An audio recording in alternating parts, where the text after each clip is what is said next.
खुदावंद यीशु मसीह के मुक़द्दस नाम में आप सबों को मेरी तरफ से बहुत बहुत सलाम। दिल की गहराइयों से खुदावंद के अज़ीम सूरमा खादम का बिशप तारिक साहब का और उनके सारे मुआवन साथियों का और सबसे बढ़कर रूह कुद्स का शुक्रगुज़ार हूँ। आज शाम मेरे लिए ये बड़ी इज़्ज़त की बात है। खुदावंद ने ये मौका फराहम किया कि मैं आज जशुआ टेलीविज़न और इस खूबसूरत चर्च के अंदर आ सकूं। मेरा नाम यूसुफ जॉन है, शहर कराची से मेरा ताल्लुक़ है। मेरी जो पर्सनल गवाही है, शख्सी गवाही, ये बहुत तवील है, इतना टाइम तो नहीं, लेकिन मुख्तसरन चंद बातें मैं आपके साथ शेयर करना ज़रूरी समझता हूँ। एक ऐसे ख़ानदान से मेरा ताल्लुक़ था जो बाओ जदाद के अयाम से जादूगरों के पुजारी लोग थे,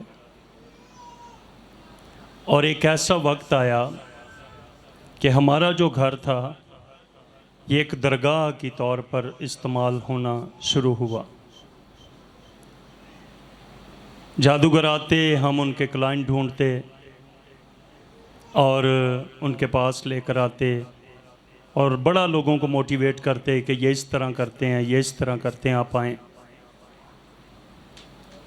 एक दिन 3 दोस्तों के असरार पर मैं आज स्पेशली आपकी हौसला अफजाई यूँ भी करना चाहता हूँ। आप किसी न किसी को खुदावंद के घर लाया करें। आपको और मुझे नहीं पता, मुस्तकबिल में वो अंजील का खादम भी बन सकता है। ज़ोरदार तालियां यीशु के लिए।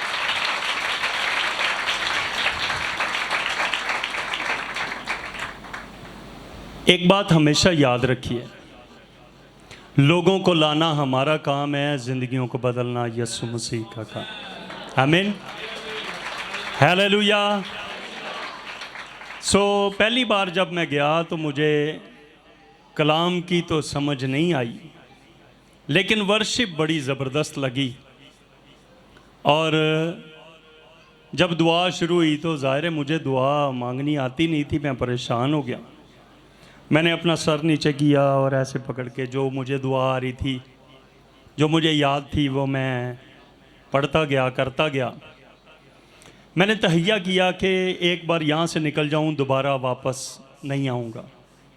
कुछ हफ्ते बीते, मेरे फिर वही 3 दोस्त जो निजात याफ्ता थे। निजात याफ्ता लोगों की खासियत ये है, सुनिए, वो उस वक्त तक छोड़ते नहीं हैं किसी को जब तक मसीह के साथ किसी का मेल ना करवा दें। हालेलुया। ये तालियां यीशु के लिए तो फिर जोरदार होनी चाहिए।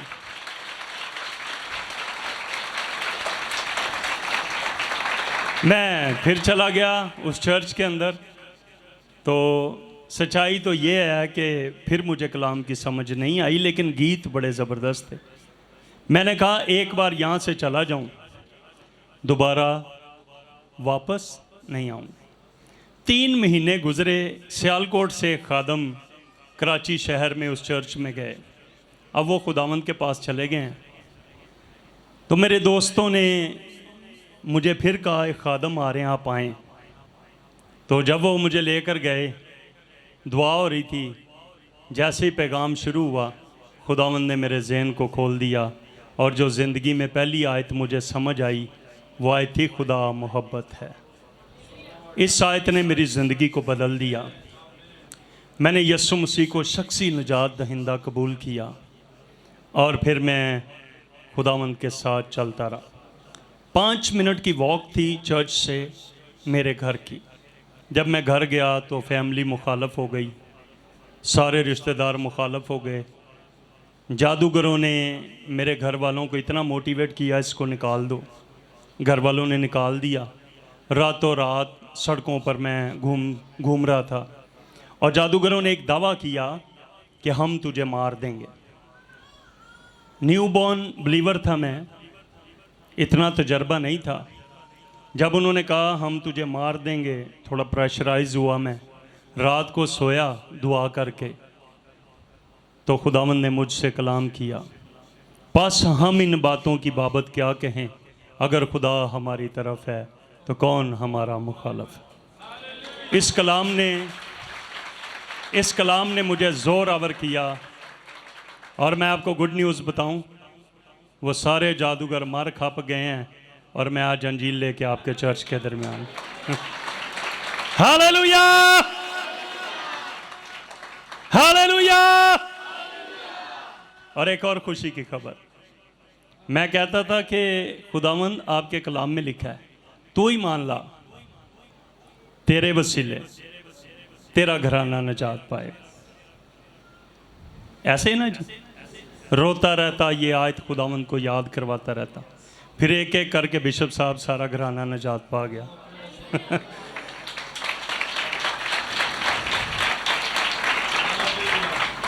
खुदावंद ने मुल्कों के दरवाजे खोले मेरे लिए। अंजील लेकर पूरे पाकिस्तान में by the grace of God मैं गया हूँ। 9 मुल्कों के अंदर खुदावंद लेके गया और बैनी हिंद से ऐसे मेरी मुलाकात करवाई जैसे ये अजीम खुदा के खादम बैठे हुए हैं। इस तरह से मेरा मेल हुआ उनके साथ। जिस दिन बैनी हिंद की मीटिंग में था मैं, कभी कभी हमारे आइडियल कुछ और होते हैं। खैर, मुकद्दसों के आइडियल होने भी चाहिए। तो मैं दुआ कर रहा था, खुदावंद ये कलाम सुनाता सुनाता, पहली रो में मैं बैठा हुआ था, ये सुनाता सुनाता मर्दे खुदा मेरे करीब आए और वो वाकई वो बिल्कुल मेरे करीब आ गए। तो वो करीब आ गए, मैं ऐसे करके उनको देख रहा हूँ। मैंने कहा खुदावंद काश ये मुझे हाथ लगाए। तो ऐसा ही हुआ, उस बंदे ने जब दुआ करना शुरू हाथ लगाया और सारे लोग पीछे गिरे। तो वहाँ पर रूह कुद्स ने मुझसे कलाम किया, देख तो मेरे बंदे के हाथ लगाने से इतना खुश हो रहा है, तो जिसको मैं छूँ, जिसको मैं हाथ लगाऊं, जिसको मैं बरकत मुहैया करूं, जिसको मैं बुलंदी पर लेकर जाऊं। और फिर खुदावंद ने मेरे लिए आसमान खोला। एक ऐसा जवान जिसके पास रोटी खाने के लिए पैसे नहीं थे, भूसे टुकड़े खाए एक बार मैंने पड़ोसियों से सालन लेके। खुदावंद ने मेरे लिए आसमान खोला और ना सिर्फ पाकिस्तान के मुल्कों के दरवाजे खुदावंद ने खोले।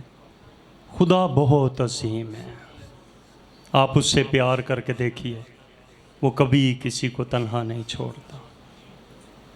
सारे बोलो हालेलुया। आज जो बात मैं आपके साथ शेयर करने लगा, मजमून है तरक्की हर ईमानदार का हक है। बताएं मजमून क्या है, साथ वाले को बताएं, जोर से बोलें ज़रा। अच्छा, मैंने सुना था रावलपिंडी के लोग बहुत ज़ोर से बोलते हैं, ज़रा जो सुने हो दसो भी तो सही ना। मजमून क्या है? तरक्की हर ईमानदार का हक है। ये है आज का मजमून। जो बात खुदा ने मेरे दिल पर रखी मैं आप तक पहुंचाने लगा। अलमिया ये है, आज जो रूहानी तरक्की कर रहा है वो सिर्फ रूहानी तरक्की की तरफ बढ़ना चाहता है। ये अलमिया है, ये प्रॉब्लम है। और जो जिस्मानी तौर पर तरक्की कर रहा है, रूहानियत के लिए, खुदा के लिए उसके पास कोई टाइम ही नहीं है। ये रीजन है आज बरकत ना मिलने का। यूहन्ना का 3 आम खत निकालिए बराए मेहरबानी, एक आयत इसमें से हम तिलावत करेंगे। यूहन्ना का 3 आम खत, पहली और दूसरी आयत तिलावत करेंगे। मुझ बुजुर्ग की तरफ से उस प्यारे गयूस के नाम जिससे मैं सच्ची मोहब्बत रखता हूं, ऐ प्यारे, मैं ये दुआ करता हूं कि जिस तरह तू रूहानी तरक्की कर रहा है उसी तरह तू सब बातों में तरक्की करे और तंदुरुस्त रहे। खुदावंद अपने जिंदगी बख्श कलाम के पढ़े और सुने जाने के वसीला से हम सबों को बरकत मुहैया करे, आमीन। बुजुर्ग यूहन्ना एक बड़ी खूबसूरत दुआ देते हैं। कल ये दुआ उस प्यारे गयूस के नाम उस वक्त के लोगों के लिए, आज ये दुआ हम सबों के लिए है। ऐ प्यारे, मैं ये दुआ करता हूं, मेरी ये दुआ है, मेरी ये ख्वाहिश है, जिस तरह तू रूहानी तरक्की कर रहा है उसी तरह सब बातों में तू तरक्की करे, ब्रूमंद हो, ग्रो करे, तेरी बरकत नजर आए, खुदा तुझे बढ़ाए। और आगे लिखा है तंदुरुस्त भी रहे। याद रखिए खुदा के लोगों, तरक्की करना हर ईमानदार का हक है। मैंने एक स्टेटमेंट पढ़ी और वो स्टेटमेंट ये थी कि अगर कोई गरीब घराने में पैदा हो जाए इसमें उसका कोई कसूर नहीं। आप बताएं, है कोई कसूर? आवाज आए जरा, उसका कोई कसूर है? लेकिन अगर कोई गरीब मर जाए इसमें सरासर उसका कसूर है। उसने मेहनत क्यों नहीं की, उसने प्लानिंग क्यों नहीं की। और याद रखिए बाइबल मुकद्दस में लिखा है मेहनती का हाथ उसे दौलतमंद बनाता है। अगर कोई शख्स मेहनती है, बाइबल मुकद्दस ये वादा करती है मेहनती का हाथ उसे दौलतमंद बनाता है। आज मेरे पास ये गुड न्यूज है, हर शख्स तरक्की कर सकता है, हर शख्स का हक है, हर शख्स के लिए यह अपॉर्चुनिटी है, हर शख्स के लिए दरवाजे खुले हुए हैं, उसके लिए खुल्लम खुला दावतनामा है, उसे तरक्की करनी चाहिए। और याद रखिए खुदा के लोगों, तरक्की जब इंसान करता है उसकी तरक्की नजर भी आती है। मैंने बहुत सारे ऐसे लोग देखे हैं, 25 साल पहले भी वो वैसे ही होते हैं मुआजरत के साथ, 25 साल के बाद भी वो वैसे ही होते हैं। इसकी क्या वजह है? शायद इसकी वजह यह है कि उनके पास प्लानिंग नहीं है। शायद दुआएं तो बहुत हैं, शायद रोजे तो बहुत हैं, लेकिन प्लानिंग नहीं है। बहुत सारे लोग ऐसे हैं जिनके पास प्लानिंग तो बहुत है लेकिन दुआएं रोजे नहीं है। एक बात बड़ी खूबसूरत है, लिखा सरफराजी ना मशरक से है, आती आयत, ना मगरब से है, सरफराज करने वाला हमारा खुदा है। 3 तरीके, आज मैं, तरीके तो बहुत हैं तरक्की करने के, लेकिन 3 तरीके मैं आपके साथ शेयर करने लगा। नंबर 1, अगर आप लिखना चाहें तो लिखिए, वरना जुबानी याद करेंगे जरा। पहला तरीका, खुदावंद के साथ चलिए। पहला तरीका, आवाज गूंजे जरा, खुदावंद के। नंबर 2, बड़ा सोचिए। नंबर 3, बड़ा बोलिए। आपको याद हुए 3 तरीके? चले मैं हाथ के इशारे करूंगा, आपने बताना। नंबर 1, खुदावंद के साथ चलिए। दोबारा 1 2 3, बड़ा सोचिए, बड़ा बोलिए। याद हो गए जी? चले दोबारा बोलेंगे मेरी हौसला अफजाई के लिए। जो ऊपर बैठे हैं वो भी बोलें, बड़ा सोचें, बड़ा बोलें। नंबर 1, खुदावंद के साथ चलिए। तरक्की का राज, बरकत का राज, ब्रूमंद होने का राज, बलूगत की तरफ जाने का राज, आसमान खुलने का राज, खुदा के साथ चलिए। खुदा के साथ चलना बड़ा जरूरी है। सिर्फ ये गाते रहना, यहोवा मैं पुकारदा हां, मेरे वाल नहीं छेती नहीं लिखिया, तू छेती आ। खुदावंद आप तो हर जगह आ सकते हैं, आप तो रहीम है, मेहरबान है, आप तो कादरे मुतलिक हैं। खुदावंद आप आ जाएं बस। मेजॉरिटी के फ्लॉप होने की वजूहात, उनके पास खुदावंद के लिए टाइम ही कोई नहीं। मैं तो यूं भी यहां पर कहना चाहता हूं, आज इबादत लोगों के मूड पर डिपेंड करती है। आप किसी से पूछ के देख लीजिए, आप इबादत पे क्यों नहीं आए? मेरा मूड नहीं था, आई हैव नो टाइम, मेरे पास टाइम नहीं था। यही रीजन है।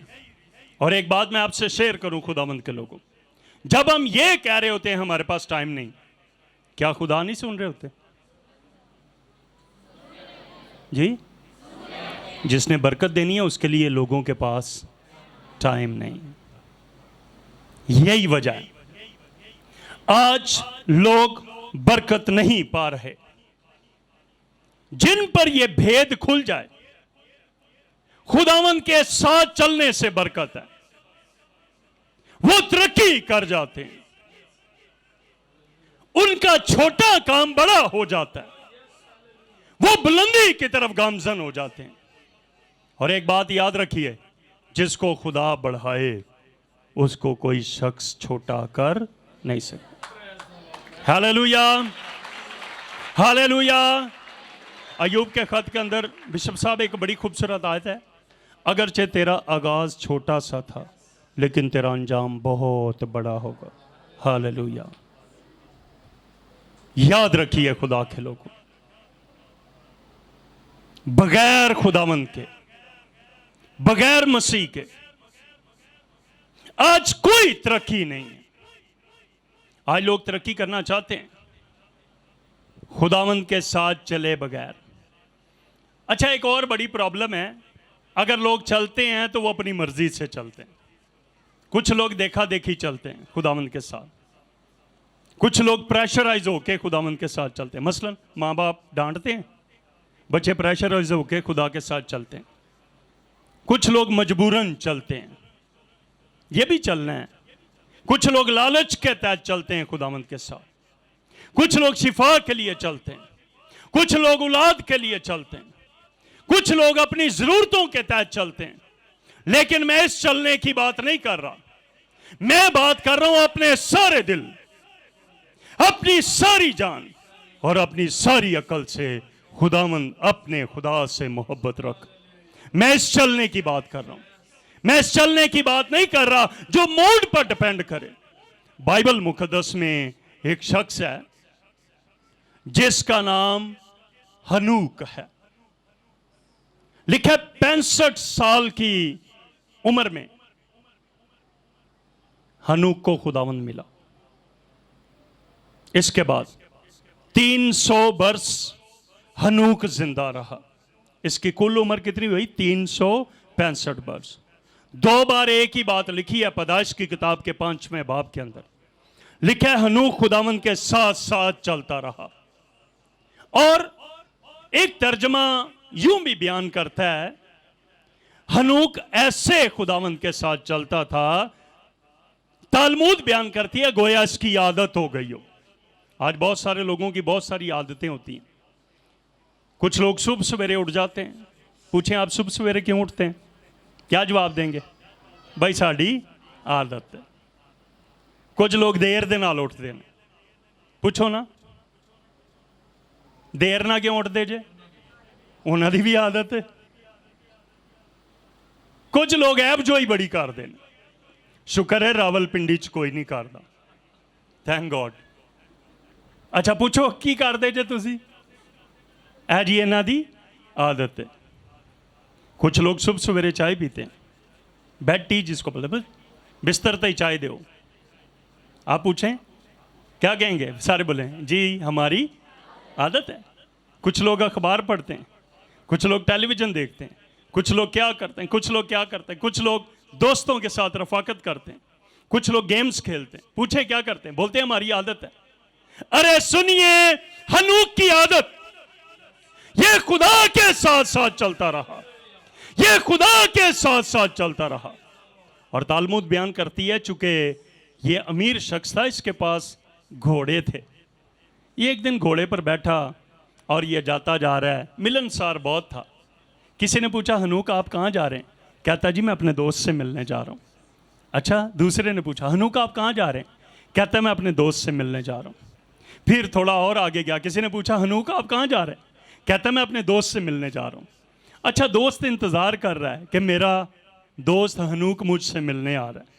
जब हनूक वहाँ ना पहुँचा तो दोस्त हनूक को ढूंढने के लिए निकल आया। लोगों से पूछता, आपने हनूक को देखा है? लोग कहते हैं जी वो आप ही की तरफ जा रहा था। फिर किसी और से पूछा, फिर किसी और से पूछा। जब ढूंढते रहे तो तस्दीक हो गई, हनूक को खुदावंद ने जिंदा आसमान पर उठा लिया।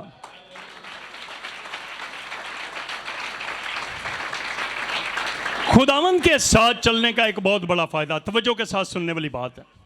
मुझे ये नहीं पता कि अभी उठाए जाएंगे या नहीं उठाए जाएंगे, लेकिन मुझे ये जरूर पता है जो खुदावंद के साथ चलते हैं, यीशु मसीह एक दिन उनको आसमान पर ले जाने के लिए आएगा। सारे बोलो हालेलुया, हालेलुया, हालेलुया।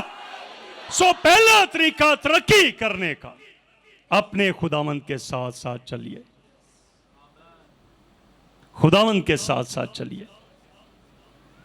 एक शख्स बहुत मसरूफ था, अमीर बहुत था।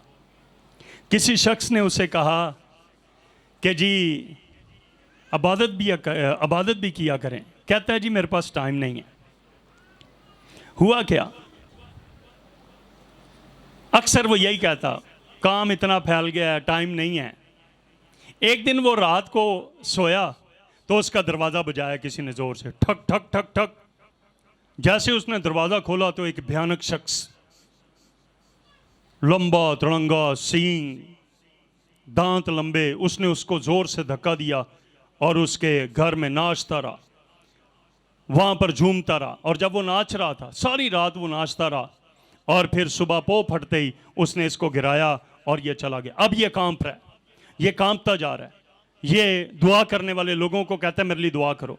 किसी ने इसको एक गुड न्यूज़ दी, इसने कहा फलां जगह पर चले जाओ, वहाँ पर इबादत होती है, वहाँ पर लोग दुआ करते हैं। ये शख्स वहाँ पर चला गया और ये कलाम सुन रहा है। और खुदा के खादम क्या कह रहे हैं, खुदावंद के साथ चलने से बरकत है, खुदावंद के करीब रहने से बरकत है। जो लोग खुदावंद के साथ चलते हैं, खुदावंद उनको बरकतों से मालामाल करते हैं। और ऑल्टर कॉल दी, कौन खुदावंद के साथ चलना चाहता है? ये शख्स वहाँ पर बैठा था, इसने कहा खुदावंद मैं आपके साथ चलना चाहता हूँ। इबादत ख़त्म होने से पहले खुदा के खादम ने एक तलकीन की। उसने कहा जो खुदावंद के साथ चलते हैं उन्हें अपने घर में कोई जगह मखसूस करनी चाहिए दुआ के लिए। इसने तहैया किया कि खुदावंद ने मुझे 10 कमरे दिए हुए हैं, एक कमरा मैं दुआ के लिए रख लेता हूँ, वो बेहतरीन कमरा है, उसमें सिर्फ दुआ होगी, उसमें सिर्फ खुदावंद होंगे और वो खुदावंद के लिए मखसूस कर देता हूँ। बताएं ज़रा बाकी कितने कमरे हैं जी? ज़ोर से बोलें, आवाज़ आनी चाहिए ज़रा। कितने कमरे? 9 कमरे। अब ये रात को सोया, जब ये पुर उम्मीद है अब तो खुदावंद एक कमरे में है। जब रात आधी हुई, जोर से दरवाजा बजा, ठक ठक ठक। इसने जाके दरवाजा खोला, फिर उसने देखा एक लंबा तिरंगा शख्स, सींग उसके ऊपर है और अजीब सा उसका चेहरा है। उसने धक्का दिया इसको, और जब धक्का दिया तो फिर वो सारी रात इसके घर में वो नाचता रहा, झूमता रहा। ये बड़ा परेशान है, ये पाज साहब के पास चला गया, दुआ करने वालों के पास चला गया, कहने लगा मेरे साथ रात फिर ऐसा हुआ। उसने कहा अच्छा ऐसा कर, तू आधा घर खुदावंद को दे दे और आधा घर खुद रख ले। कितने कमरे थे इसके? 10। अब 5 कमरे इसने खुदावंद को दे दिए और 5 कमरे जो हैं ये इसने अपने पास रख लिए। रात हुई और जब आधी रात हुई फिर जोर से इसका गेट बजा, ठक ठक ठक। इसने दरवाज़ा खोला, फिर एक लंबा तिरंगा शख्स है, काला और सींग है उसके ऊपर, और वो वहाँ पर उसने इसको धक्का दिया और वो सारी रात वहाँ पर इसको तंग करता रहा। ये रो रहा है, ये कांप रहा है और ये खुदावंद से कह रहा है खुदावंद अब तो 50-50 का सारा सिलसिला चल रहा है, 5 कमरे मैंने आपको दिए हैं खुदावंद, अब भी मेरा ये हाल है। ये फिर खुदावंद से गिला कर रहा है। खुदावंद इसको कह रहे हैं मेरे बेटे जिस पोर्शन में मैं था उसमें तो अबलीस नहीं आया, अच्छा जिस पोर्शन में तू है हो सकता है वहां पर आया हो। ये फिर खादम के पास गया, खादम ने कहा अपनी ज़िंदगी खुदावंद को दे। कहने लगा खुदावंद 9 कमरे जो हैं वो आपके हैं और कितने कमरे मेरे हैं, 1 कमरा मेरा है। अब ये रात को बड़ा पुर इत्मीनान है, ये बड़ा खुश है। अरे अब तो 9 कमरे खुदावंद को मैंने दे दिए हैं, सिर्फ मैंने बेडरूम ही तो रखा है। अब ये बड़ा खुश है, ये बड़ा हशाश बशाश होकर सोया। और जब आधी रात बीती जोर से दरवाज़ा बजा, ठक ठक ठक। इसने अभी दिलेरी के साथ जाकर इसने दरवाज़ा खोला, फिर वही शख्स था, सींग उसके ऊपर हैं और अजीब सा उसका चेहरा है। उसने धक्का दिया और रात भर इसको अजियत दी। अब ये बड़ा परेशान है, ये बेदिल हो गया है, ये खौफजदा हो गया है, ये कैसी जिंदगी है, ये क्या हो रहा है, मैं तो हैरान हूं। सुबह ये खुदावंद के खादम के पास गया, ये खुदावंद को फिर रो रहा है, खुदावंद ये क्या बात हुई, सारा घर तेरा 1 कमरा मेरा है। खुदावंद कहते हैं बेटा जहां पर मैं था वहां पर तो ऐसा कुछ नहीं हुआ, अच्छा जहां पर तू है हो सकता है ऐसा हुआ हो। ये खादम के पास रो रहा है और जाकर कहता है मेरे साथ ऐसा हुआ। खादम ने कहा अपना सारा घर खुदावंद को दे, अपनी जिंदगी खुदावंद को दे, खुदावंद तेरा मालिक है। इसने आंसुओं के साथ इकरार किया खुदावंद ये जिंदगी, ये घर, ये बिजनेस, ये चीजें सब कुछ खुदावंद तेरा है, तू ही ने मुझे दिया है। और अब ये अपने घर चला गया है और ये फिर सोच रहा है, इस टाइम पर दरवाजा बजता है और ये खौफजदा है। जब वही टाइम आया जोर से दरवाजा बजा, ठक ठक ठक। अब ये डरता हुआ कांपता हुआ ये आराम आराम से आगे जा रहा है और इसके हाथ कांप रहे हैं, इसकी उंगलियां कांप रही हैं, इसका दिल कांप रहा है और डरते डरते इसने कुंडी को हाथ लगाया। जैसे ही कुंडी को हाथ लगाया इसको किसी ने जोर से धक्का दिया और उसको कहा अब ये तेरा घर नहीं है, अब ये मेरा घर है, मैं तेरा खुदावंद हूं, मैं इस घर में रहता हूं। और खुदावंद ने कुंडी खोली और इब्लीस डर गया, कांप गया यीशु को देखकर। कभी वो तख्ती देख रहा है, कभी उस बंदे को देख रहा है, कभी यीशु मसीह को देख रहा है कि ये घर तो किसी और का था, यहां पर यीशु है। याद रखिए जिस घर में यीशु है, जिस जिंदगी में यीशु है, इब्लीस उससे डरता है, कांपता है, थरथराता है। आज मेरे पास गुड न्यूज है, अपना सारा दिल खुदावंद को दीजिए, सारे दिल के साथ खुदावंद के साथ चलिए। हमारा मालिक खुदावंद सारी चीजों को ठीक करने की कुदरत रखता है। सारे बोलो हालेलुया, जोर से बोलो हालेलुया, सारे बोलो हालेलुया। सो पहला तरीका, खुदावंद के साथ चलिए, तरक्की हमारी जिंदगी का हिस्सा बन जाएगी। आमीन। यूसुफ की तरफ नजर करें, भाई फेवर में नहीं है,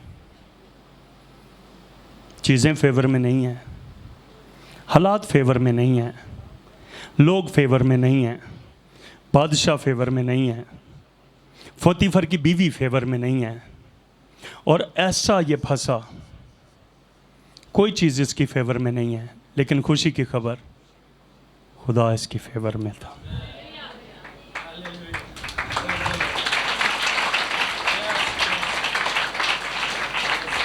पैदाइश की किताब को पढ़े ना 39वें बाब को, तो लिखा है जिस काम को यूसुफ हाथ लगाता खुदावंद उस काम को बरकत देता। और आगे और भी एक बड़ी बात लिखी है, लिखा है यूसुफ की वजह से पोतीफर के घराने में बरकत आना शुरू हो गई। वजह पता क्या थी? खुदावंद यूसुफ के साथ साथ था। आज लोग बरकत पाना चाहते हैं लेकिन बगैर खुदावंद के।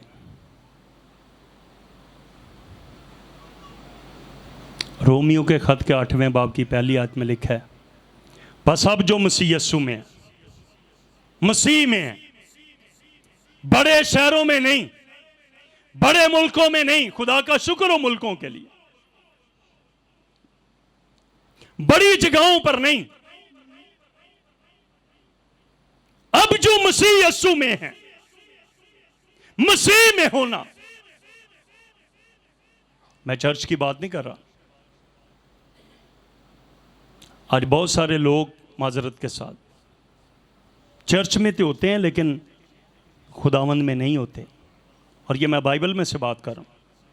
एली काइन के बच्चों के बारे में आपका क्या ख्याल है? क्या वो हैकल में नहीं थे? आप जवाब दें। हैकल में थे, लेकिन वो खुदावंद में नहीं थे। आज लोगों के ख्याल ये हैं, फलां शहर में चले जाएंगे हम बरकत पा जाएंगे, फलां मुल्क में चले जाएंगे हम बरकत पा जाएंगे। मुझे एक वाक़या याद आया। एक बहन ने एक खादम को कॉल की अमेरिका से, कहती भाई साहब मैं जब भी आपको सोचती हूँ मेरा दिल बहुत रोता है। खादम ने कहा अच्छा बाजी किस लिए रोता है? कहती वेखो ना तुसी दोज़ख च बैठे हो, ए पाकिस्तान ए दोज़ख हो दे ली। उन्हें कहा अच्छा बाजी ए दोज़ख है, एदा मतलब है तुसी तो फिर जन्नत चो है ना। भाई साहब कहते ने कदी बाजी दाऊद नाल मुलाकात हुई है, मूसा नाल मुलाकात हुई? ओ बाजी कहती नहीं भाई साहब। उन्हें कहा एलिया ना यशवा ना किते मुलाकात हुई होए? नहीं नहीं। फिर पालूस ना किते मुलाकात हुई है? कहती नहीं भाई साहब। उन्हें कहा फिर बाजी ये जन्नत नहीं जे जिथे तुसी जे तुसी जन्नत की गल करदे, खुदा दे हजूर की गल करदे जे, तो उत्थे ते सारे ही लोग मौजूद ने। और उन्होंने एक बात कही, उन्होंने कहा मेरी दानिस्त में जन्नत खुदा की पाक हजूरी वो है जहाँ पर खुदा जिंदगियों को बरकत मुहैया करे।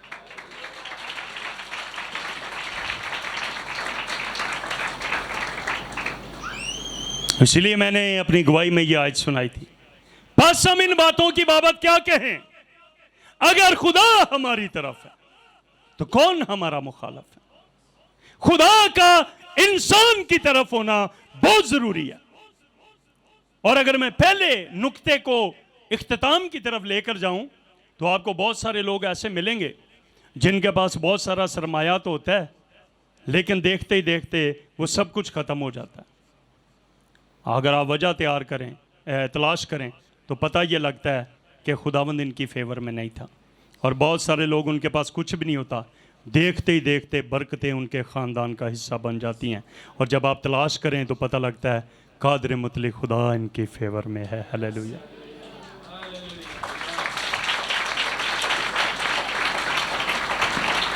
आप में से किसी को आज का मजमून याद है? तरक्की हर ईमानदार का हक है। बोलेंगे? तरक्की के 3 तरीके मैं बताने की कोशिश करूं। पहला, खुदावंद के साथ साथ चलिए। मत्ती की इंजील के अंदर 6 बाब की 33वीं आयत बड़ी ज़बरदस्त है। उससे ऊपर 32वीं भी पढ़ें तो बड़ा खूबसूरत पैगाम है। पता क्या लिखा है? फिक्र ना करना हम क्या खाएंगे, सारे बोले इस आयत को, क्या पिएंगे, क्या पहनेंगे। आगे पता क्या लिखा है? इन सब चीजों की तलाश में गैर कौमें रहती हैं। आगे पता क्या लिखा है? पहले तुम उसकी बादशाही और रास्तबाजी की तलाश करो तो ये सारी चीजें तुम्हें मिल जाएंगी। पंजाबी जुबान की 12 किस्में हैं। सराइकी, गुरमुखी, और ये 12 किस्में पंजाबी जुबान की। गुरमुखी की बाइबल में अगर ये आयत पढ़े ना तो बड़ी सुनने के लायक है। मैं आपको बता देता हूं वहां पर क्या लिखा है। लिखा है ते तां पहले ओदा राज लभो, पहले ओदा राज लभो ते सारियां शैवां तानू झुंगे च मिल जाणगियां। उत्थे वर्ड लिखा है। झुंगा समझदे जे? हैं जी?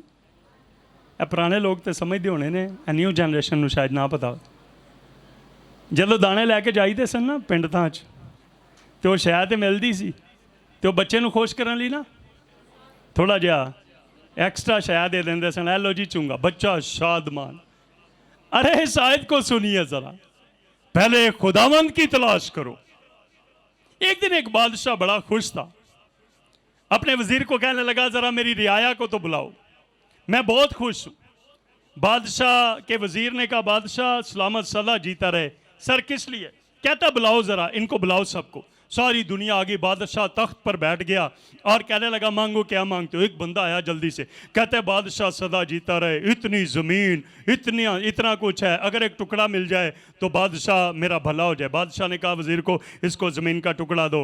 ओ बंदा बड़ा हंसी खुशी चला गया। दूसरे को कहा आओ, उसने कहा बादशाह आपने हीरे जवाहरात आपके पास इतने, अगर एक हीरा मिल जाए, एक हार मिल जाए तो मेरी नस्लें संवर जाए। बादशाह बड़ा खुश था। बादशाह ने कहा ये लो हार और जाओ ऐश करो। तीसरे को बुलाया, चौथे को बुलाया। एक बुजुर्ग माँ जो थी वो कांपती हुई बादशाह के करीब आई। बादशाह ने कहा माँ जी मांगे क्या चाहिए। माँ ने ऐसे करके बादशाह को देखा और उसके करीब गई। कहती है बादशाह मैं चाहती हूँ मुझे तू मिल जाए। उसने कहा अजीब बात है, लोग हीरे मांग रहे हैं, लोग सोना मांग रहे हैं, लोग रुपया पैसा मांग रहे हैं, लोग जमीन के टुकड़े मांग रहे हैं, तू कहती है तू मिल जाए। कहती है बादशाह जे तू मुझे मिल जाए तो सारी चीजें ही मुझे मिल जाएंगी। आज प्रॉब्लम क्या है, लोग चीजें मांग रहे हैं, लोग ये मांग रहे हैं, लोग वो मांग रहे हैं, लोग ये चीज मांग रहे हैं, लेकिन जिसको यीशु मिल जाए, अरे सुनो सारी कायनात के सारे खजाने यीशु मसीह में पोशीदा हैं, यीशु मसीह में पोशीदा हैं। अगर यीशु साथ है तो बरकतें साथ हैं। और एक आयत बड़ी खूबसूरत है, लिखा है जिसने बेटा ही दरेग ना किया वो बाकी सब चीज़ें हमें क्यों ना देगा। तरक्की का राज खुदावंद के साथ साथ चलिए। मजबूरन देखा देखी प्रेशराइज हो के हाँ या ना च जवाब दो। खौफजदा हो के, बदरुआ तो डर के। कई लोग बदरुआ तो डर के खुदावंद दे कोल जांदे जे, आज़ाद होने के बाद खुदावंद तो दूर टुर जाते जे। बल्कि जिधरों दी भाई साहब लंघते हो ना, वो नाल वाली गली चो वलावा पा के लंघ जाते। ऐसे भी हैं, लेकिन जिन पर यह भेद खुल जाए, यशवा पर यह भेद खुला था। पता क्या कहता है? अरे अब रही मेरी और मेरे घराने की बात हम तो खुदा ही की प्रस्तिश करेंगे। पहला तरीका क्या था? खुदावंद के साथ साथ चलिए। आवाज गूंजे जरा, 1 2 3 जोर से, 1 2 3।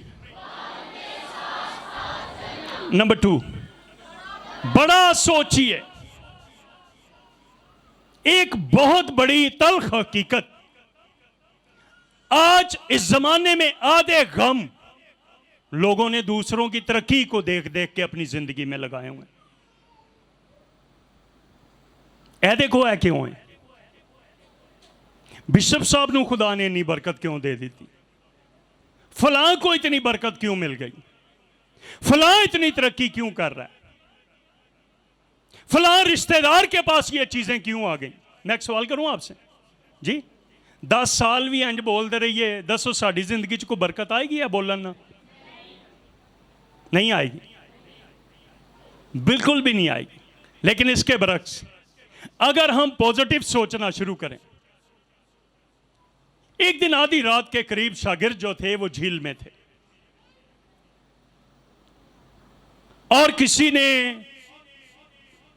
उन शागिर्दों में से झील के पानी पर किसी को चलते देखा। एक बंदा जल्दी से कहता है वो देखो भूत। यीशु मसीह ने कहा डरो मत, मैं हूं। वो जब पतरस ने देखा ये यीशु मसीह है, जोर से बोला यीशु फरमा मैं भी इस पानी पर चलूं। यीशु मसीह ने क्या कहा? आ। मसीह की आवाज में कुदरत है, मसीह के बोलने में कुदरत है। और पतरस ने पानी के ऊपर चलना शुरू कर दिया। बताएं कितने महीने चलता रहा? कितने साल, कितने हफ्ते? मैं आपसे पूछ रहा हूं। थोड़ी देर ही चला। जब बाइबल में लिखा जब उसने हवा देखी ना और देखा मैं क्या कर रहा हूं, जैसे ही मनफी सोच अंदर आई, अच्छा खासा चलता हुआ ईमानदार डूबने लग जाता है। मनफी सोचें डूबने पर मजबूर कर देती हैं। कोरा के अंदर मनफी सोचें। क्या खुदा सिर्फ मूसा से बातें करता है? क्या खुदा हमारे साथ बातें नहीं करता? जिसके वसीले से निजात, मखलसी, छुटकारा, जिसके वसीले से मौजज़े हुए मुल्क मिस्र में, उसी के बारे में बैक बाइटिंग। आज आपको बहुत सारे लोग ऐसे मिलेंगे, अपने ही खादम के बारे में बहुत सारी नेगेटिव गुफ्तगू वो करते हुए आपको नजर आएंगे।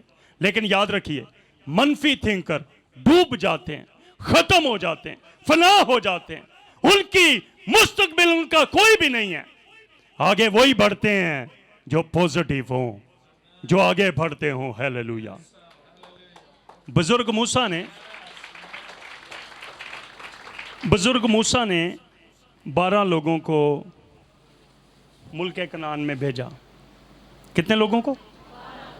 जोर से बोले, कितने लोगों को? और उन्हें कहा जाओ मुल्क देखो कैसा है, लोग कैसे हैं, सड़कें कैसी हैं, सारी चीज़ों के बारे में दरियाफ्त करके वापस आओ। आते हुए अंगूर का गुच्छा अपने कंधे के ऊपर लेकर आए और 10 लोगों ने आके ऐसी खबर दी, वो जब्बार हैं, वो जोरावर हैं, हम टिड्डे हैं, हम मर जाएंगे, हम आगे नहीं बढ़ सकते। और सुनिए जरा खुदा के लोगों, मेरी तरफ गौर से देखिए, मनफी लोगों की बातें लोगों को जख्मी कर देती हैं। लाखों लोगों की कलीसिया चीख चीख कर रोने लग गई, चलाने लग गए, कपड़े फाड़ लिए लोगों ने, बेदिल हो गए। मनफी शख्स लोगों को बेदिल कर देता है। और साथ ही 2 लोग ऐसे थे जो मुस्बत सोचें रखने वाले। उन्होंने कहा खामोश, खामोश, अगर खुदा हमारे साथ है हम कब्जा भी करेंगे, हम फतह भी पाएंगे, हम ब्रोमंद भी हो जाएंगे, हम आगे बढ़ जाएंगे। वजह यह नहीं है कि हम बहुत सारे हैं, वजह यह है कादर मुतले खुदा हमारे साथ है। सारे बोलो हालेलुया, जोर से बोलो हालेलुया। यीशु के लिए जोरदार तालियां बजाएं। और उसका फायदा क्या हुआ सुनेंगे? दाहिना हाथ लाएं सारे, जल्दी से दाहिना हाथ लाइए, जल्दी से सारे ऊंचा। उसका फायदा क्या हुआ मैं आपको बताने लगा हूं। उसका फायदा यह हुआ कि 2 मुस्बत लोगों ने लाखों की कलीसिया को संभाल लिया।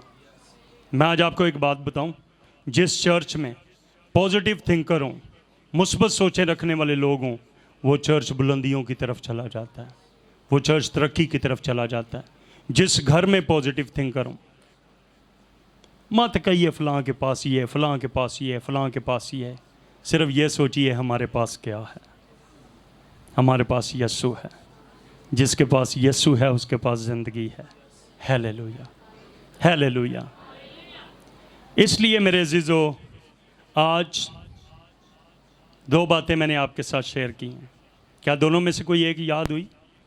नंबर 1, खुदावंद के साथ साथ चलिए, बोलिए। नंबर 1। नंबर 2, बड़ा सोचो, बड़ा सोचो। और आखिरी बात, बड़ा बोलो। बड़ा बोलना 2 किस्म का है। एक बड़ा बोलना घुमंड करना है। मैं इस बड़े बोलने की बात नहीं कर रहा, मैं बात कर रहा हूं जैसा खुदावंद है, जिस तरह का खुदावंद है, जैसे उसके काम है, जैसा वो कादर मुतलिक है, जैसा वो जोरावर है, जितना वो कुदरत वाला खुदा है, वैसे ही उसकी वडियाई करने की जरूरत है, वैसे ही उसका जिक्र करने की जरूरत है। आपको पता है बुजुर्ग मूसा जब कलीसिया को लेकर मुल्क मिस्र से निकलने लगा तो फराउन के पास गया और उसको जाकर उसने एक बहुत बड़ी बात कही थी, जब हम निकलेंगे एक कुत्ता भी ना भौंकेगा मुल्क मिस्र का। अजीब बात नहीं? इन्नी दुनिया नू कुत्ता देखे ते भौंके ना, आप बताएं अजीब बात नहीं? इत्थे तो कल्ला बंदा नंगे ना, कुत्ता दसदा मैं है, लेकिन मूसा ने कहा एक भी कुत्ता नहीं भौंकेगा। आप बाइबल को पढ़ के देख लीजिए, जब खुदा के लोग निकले, अरे बात मैं ये कर रहा हूं, उसका ईमान चेक करें, उसे पता था हमारा खुदा इंसानों पर भी कादर है, हमारा खुदा हैवानों पर भी कादर है, हमारा खुदा कायनात पर कादर है। Hallelujah, hallelujah. और जब वो निकले तो एक कुत्ता भी ना भौंका। और जब कुलजम पर गए, वहां पर भी एक बहुत बड़ी बात बुजुर्ग मूसा ने कही। जब ये कुलजम के किनारे पर पहुंचे तो बाइबल मुकद्दस को पढ़े, लिखा है पीछे 600 रथ, जंगी रथ। और वो लोग जो वहां पर कुलजम के किनारे थे वो मुड़ मुड़ कर लोगों को देखते थे, मुड़ मुड़ कर लोगों को देखते थे। और जब वो लोगों को देखते थे तो एक बंदा तो कहने लगा, ये हमें मरवाने के लिए यहां पर लेकर आया। क्या मिस्र में कब्रें ना थी? वहां पर भी बुजुर्ग मूसा ने एक बहुत बड़ी बात कही। और वो बात क्या कही? जिन मिस्रियों को आज तुम देखते हो, जिनको आज तुम्हारी आंखें देखती हैं, लेकिन अब से लेकर अब तक कभी ने ना देखोगे। और ये सारे लोग गुजर गए और समंदर ने अपना मुंह बंद कर लिया। और अगली आयत में पता क्या लिखा है? अगली सुबह सारे मिस्री 600 रथ सवार जंगी सूर में समंदर के किनारे मरे हुए मिले। जब हम बड़ी बड़ी बातें करते हैं, हमारा खुदा वैसे ही हमारे लिए कर देता है।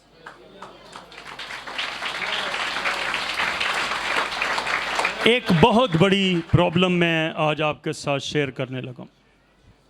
मैं कन्वेंशन में कलाम सुनाने के लिए गया। एक भाई मेरे पास आया, कहता पास्टर जी दुआ करें, बदरू जड़ी है ना 20 सालों तो मेरे नाल है। मैंने कहा अच्छा, ए बहुत जोर आवर, मैं वह मूँह वेखी जावा,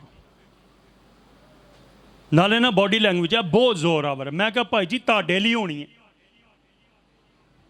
फलां से भी दुआ कराई, फलां से भी दुआ कराई, फलां से भी दुआ कराई, फलां से भी दुआ कराई। मैं क्या हुण मैनू भी ऐसे लिस्ट च पा लो, क्योंकि हुण मेरे को भी तो तुसी कराउणी ना। मैंने कहा दुआ करवाने से नहीं, यीशु मसीह को अपनी जिंदगी देने से तारीकी की कुव्वतें भाग जाती।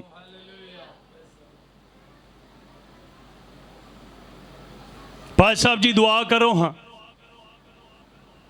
खोरे मेरी बीमारी चली जाए। ईमान चेक करो सर,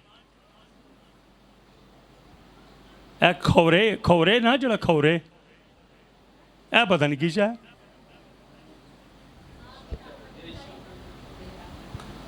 ये करो हाँ भला। कई तो आंदे ने सही वाली करना, पता नहीं सही वाली केड़ी है, मैनू तो भी नहीं आज तक समझ। अरे दुआ तो दुआ होती है। बल्कि एक आयत मैं आपको बताऊं, अगर बेटा आज़ाद करे तो तुम वाकई आज़ाद हो जाओगे। यीशु के लिए जोरदार तालियां।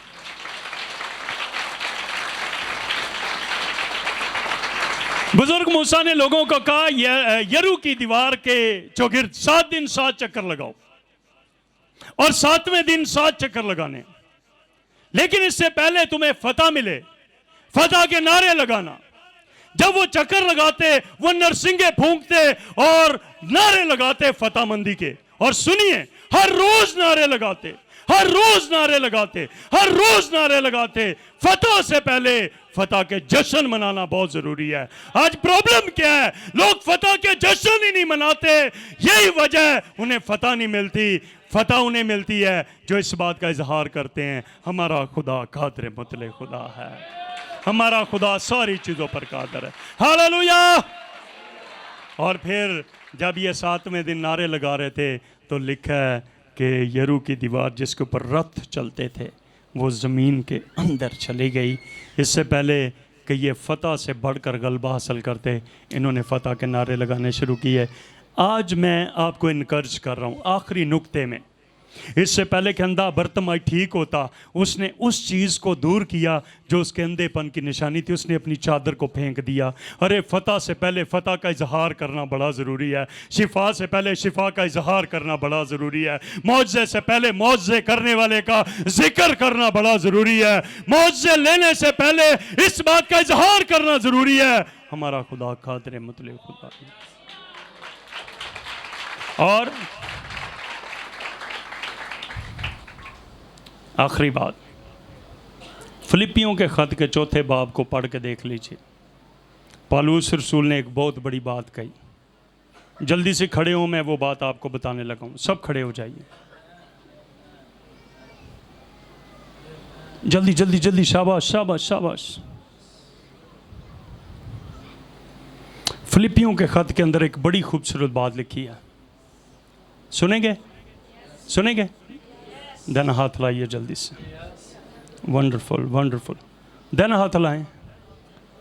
अच्छा, देन हाथ लाने से मुराद ये नहीं हाथ लाने से कुछ होगा, ये एक रूह होने की निशानी। खुदावंद हम सारे एक रूह हैं यहाँ पर। और मैं आपको बताने लगा हूँ, पालूस ने एक बात कही थी, जो मुझे ताकत बख्शता है उसमें मैं सब कुछ कर सकता हूँ। आइए मेरे साथ इस आयत को दोहराएं, और जब मैं आएगा ना तो अपने दिल पे हाथ रख के ये बात कहनी है। तैयार हैं? तैयार हैं जी? आयत क्या है? 1 2 3। जो मुझे ताकत बख्शता है उसमें मैं सब कुछ कर सकता हूँ। दोबारा बोलिए, जो मुझे ताकत बख्शता है उसमें मैं सब कुछ कर सकता हूँ। आखिरी बार जरा आपकी आवाज गूंजे, जरा रावलपिंडी के लोगों आपकी आवाज गूंजे जरा। 1 2 3। जो मुझे ताकत बख्शता है उसमें मैं सब कुछ कर सकता हूं। एक ईमानदार सब कुछ कर सकता है जब यीशु मसीह उसकी जिंदगी में है। सारे बोलो हालेलुया। आइए यीशु के लिए जोरदार तालियां।